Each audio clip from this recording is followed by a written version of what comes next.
आऊंगा शांडिल्य। पिताश्री ने यज्ञ के लिए श्रीफल मंगवाए हैं। रिक्त हाथ लौट नहीं सकते। ऊपर चढ़ो, अन्यथा दंड मिलेगा।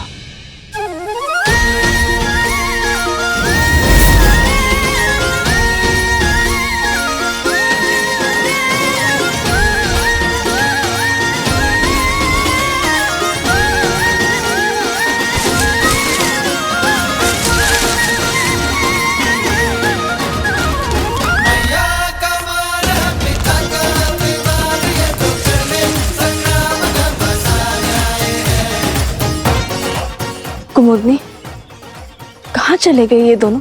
कहीं दिखाई नहीं दे रहे। माता आ गई।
फिर से उद्दंडता कर रहे हो ना तुम लोग?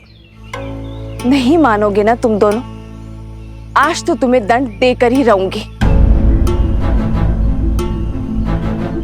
कुश, नीचे आओ। नहीं, मैं नहीं आऊंगा। अब दंड दोगी। ऊपर रहकर क्या दंड से बच जाओगे? मैं भी देखती हूँ कि कैसे नहीं उतरते।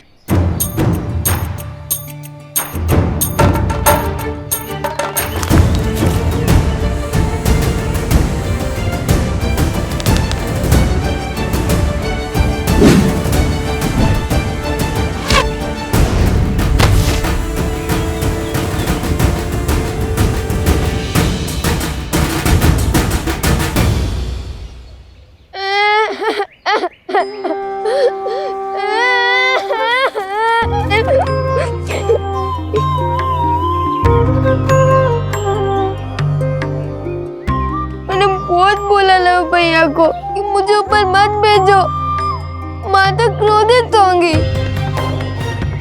फिर उन्होंने मेरी एक ना सुनी।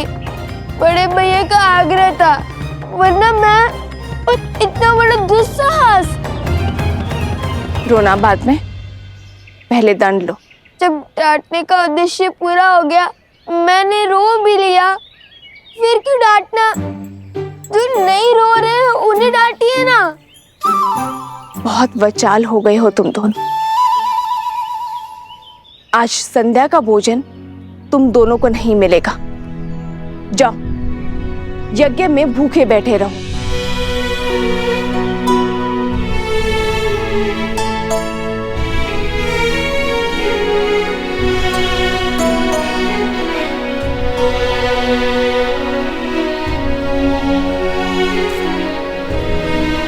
वन देवी, लवकुश आपके सामने यूं ही ब्रज पर चढ़ गए, आपको भय नहीं लगा? यदि उन्हें कुछ हो जाता तो?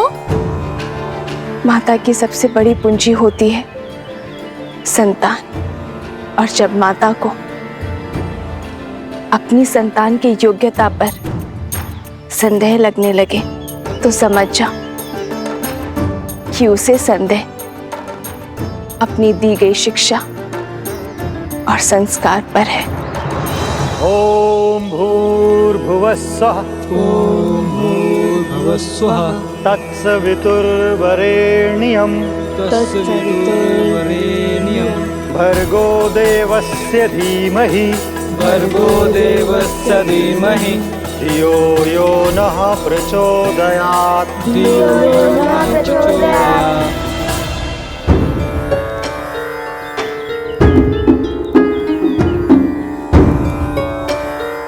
लव, कुश, तड़ासन में खड़े होकर वेद पाठ करो। यही दंड है तुम्हारा। जी गुरुदेव।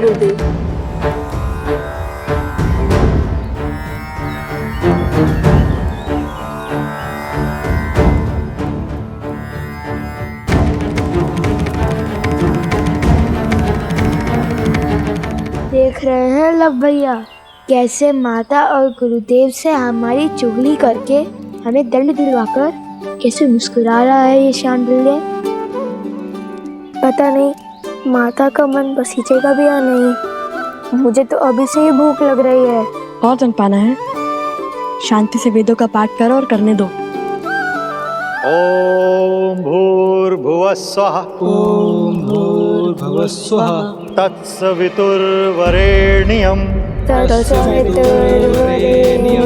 भर्गो देवस्य धीमहि भर्गो देवस्य धीमहि धियो यो नः प्रचोदयात् धियो यो न प्रचोदयात्। ओम भूर्भुवः स्वः तत्सवितुर्वरेण्यं भर्गो देवस्य धीमहि धियो यो नः। अरे देखो तो कितनी चींटियां चढ़ गई हैं तुम्हारे पैर पर। जाओ पैर धो लो और अपनी माता से कहो औषधि लगा दे।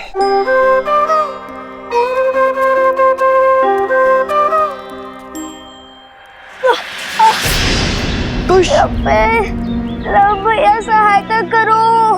जाओ सहायता करो। जी गुरुदेव। कुश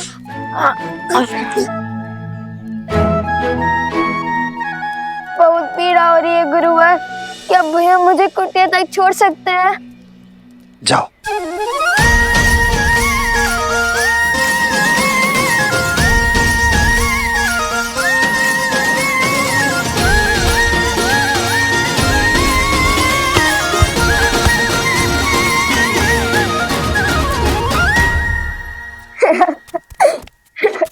क्या आवश्यकता थी इस स्वांग की? आवश्यकता थी भैया।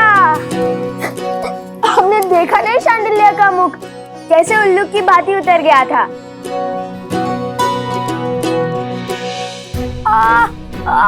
मेरा पैर। अरे अब क्या हुआ? बहुत पीड़ा हो रही है। क्या हुआ?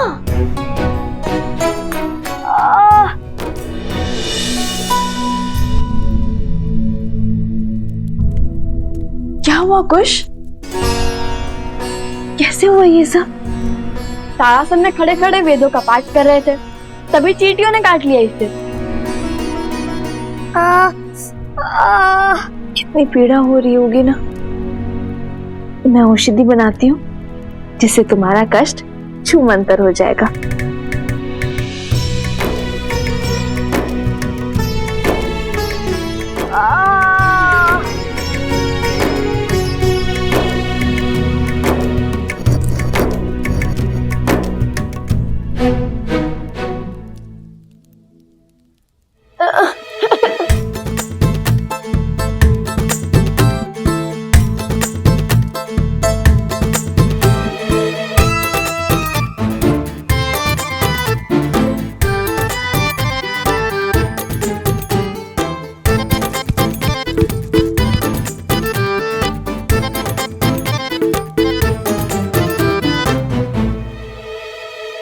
माता रहने दीजिए ना, इतनी भी पीड़ा नहीं हो रही माता। तनिक सी चींटियों के काटने से वीरों को कहाँ कुछ होता है। औषधि रहने दीजिए माता और भोजन खिला दीजिए, बहुत भूख लगी है। दंड में दया नहीं होती। और जब ऋषि हरित ने अपने पुत्र शांडिल्य को नारियल लेने के लिए भेजा था तो तुम दोनों वृक्ष पर क्यों चढ़े? आज तुम दोनों को अन्न का एक दाना भी नहीं मिलेगा। मुझे लगा आप भूल गई होंगी। अब रोना शुरू मत करना। बताओ लव, तुम दोनों वृक्ष पर क्यों चढ़े?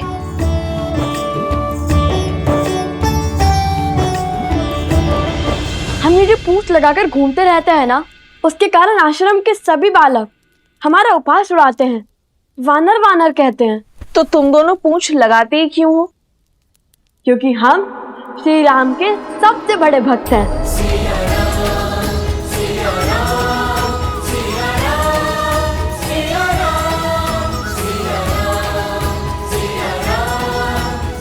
हनुमान जी से भी बड़े भक्त हैं। इसलिए पूछ तो लगानी ही पड़ती है ना। तो इसका शांडिल्य से लड़ाई का क्या संबंध है? और तुमने उसके कार्य में बाधा क्यों डाली? माता, भ्राता शांडिल्य बड़े ध्रुत हैं, सदा हमें छेड़ते रहते हैं। उन्होंने हमें चुनौती दी थी कि यदि हम श्री राम के सबसे बड़े भक्त हैं तो उन्हें उड़कर दिखाएं। और पता है सोमकरण ने क्या कहा? हनुमान जी के पिता तो स्वयं पवन देव हैं। तुम्हारे पिता कौन है बताओ?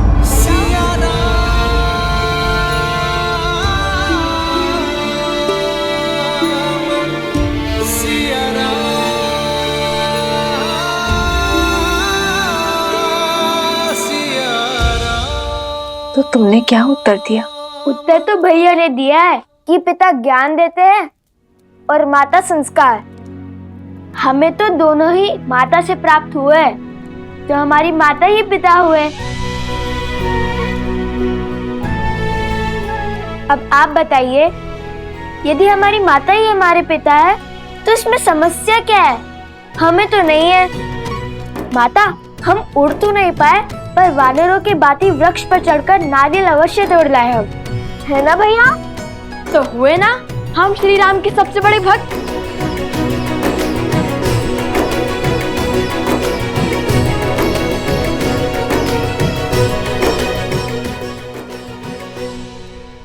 नहीं, तुमने केवल वीर हनुमान की नकल की है। चलो बैठो। उनसे बड़ा भक्त बनने के लिए बहुत समय और बहुत तपस्या लगेगी।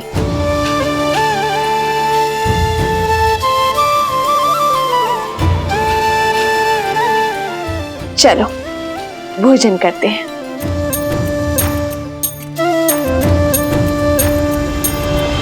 किंतु भोजन करेगा केवल लव।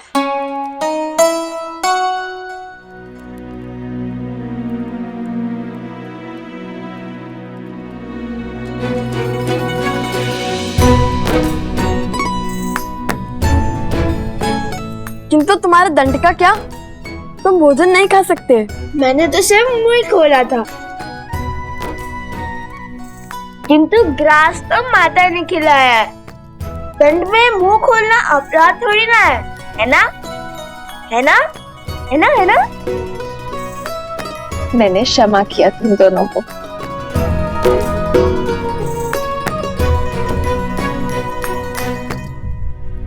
माता, जब हम राजा राम से मिलेंगे ना तो उन्हें अवश्य बताएंगे कि हम हनुमान जी की भांति वृक्ष पर चढ़ सकते हैं, भांति भांति के कर्तव्य दिखा सकते हैं। फिर उन्हें विश्वास हो जाएगा कि हम उनके सबसे बड़े भक्त हैं।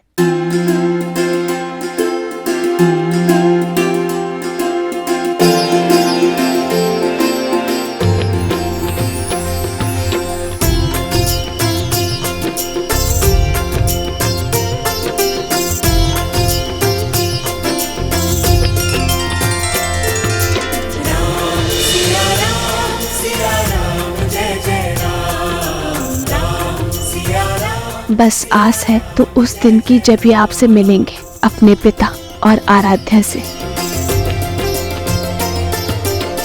राजकुमार शत्रुघ्न की, राजकुमार शत्रुघ्न की, राजकुमार शत्रुघ्न की, राजकुमार शत्रुघ्न की, राजकुमार शत्रुघ्न की, राजकुमार शत्रुघ्न की, राजकुमार शत्रुघ्न की, राजकुमार शत्रुघ्न की, राजकुमार शत्रुघ्न की।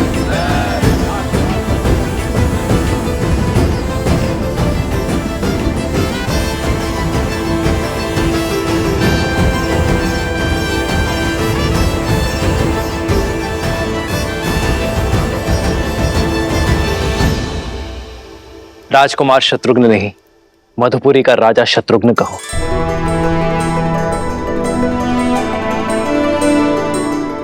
मधुपुरी राज शत्रुघ्न की। शत्रुघ्न, तुमने लवनासुर का वध कर असुरी सोच के प्रसार पर विराम लगाया है। वो सोच जो ऋषियों को अपमानित कर, निर्दोषों को दंडित कर, घरों और मंदिरों को अशुद्ध कर संतुष्टि पाते हैं। बीते 12 वर्षों में आप चारों भाइयों ने समस्त आर्य भूमि में प्रशंसा और सम्मान अर्जित किया है। अब समय आ गया है कि रघुवंश का सूर्य ध्वज पूरी सृष्टि में लहराए, जिसे देख हर असुर और आसुरी सोच भयभीत हो जाए। और इस सपने को पूरा करने के लिए हमें रासु यज्ञ करवाना चाहिए भैया।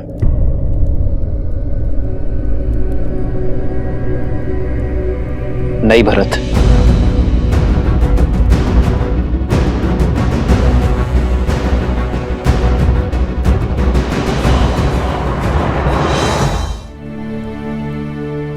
राजसूय यज्ञ अर्थात हर राज्य का राजा बन जाना, हर राज्य का राजा हमारे आगे नतमस्तक हो, बल से हमारी सत्ता स्वीकार करे। किंतु ये मुझे स्वीकार नहीं है भरत।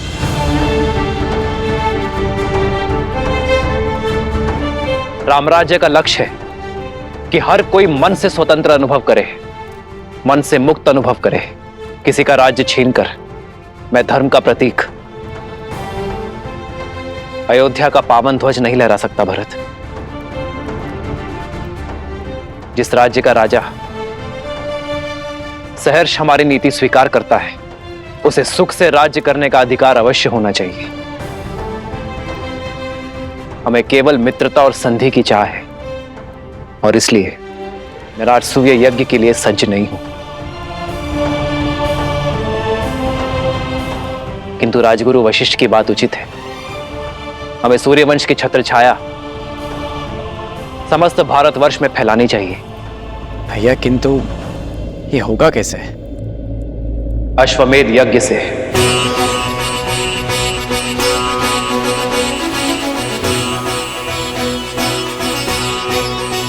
महाराज के कहने का तात्पर्य कि जो भी राज्य हमारे यज्ञ के अश्व का श्रद्धा पूर्वक स्वागत करेगा, उस राज्य में धर्म की अर्थात राम राज्य की स्थापना होगी।